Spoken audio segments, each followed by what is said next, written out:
रंगीन एले होलिया में भौजी के छोटा की बहिन करबे ऊपर नीचा सादा पीछे पीछे रंगीन एले होलिया में भौजी के छोटा की बहिन एकर बुल्लू बुल्लू बुल्लू बुल्लू बुल्लू करबे गाल हेरे डाल डाल डाल रंग डाल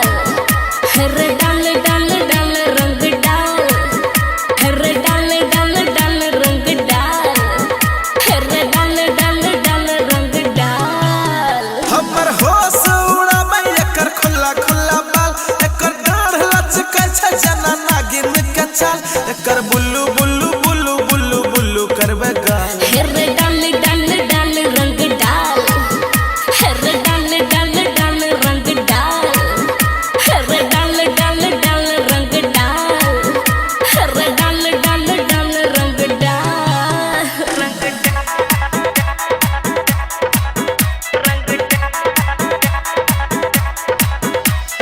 DJ Sunday Samrat पास आबले शर्मा बछे बात करे से घबरा बछे रंग कोना का लगाबी हमरो आब लाज लागे छे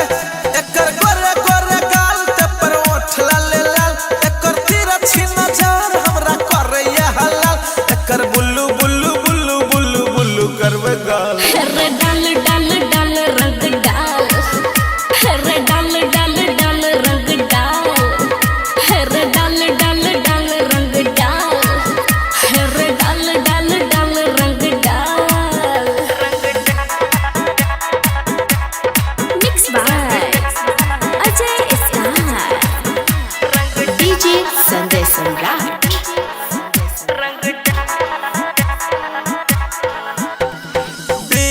दारू भांग गहजा लोले बेहोली करे महाजा पतली कमरिया पकड़ का लोले बेहोली करे महाजा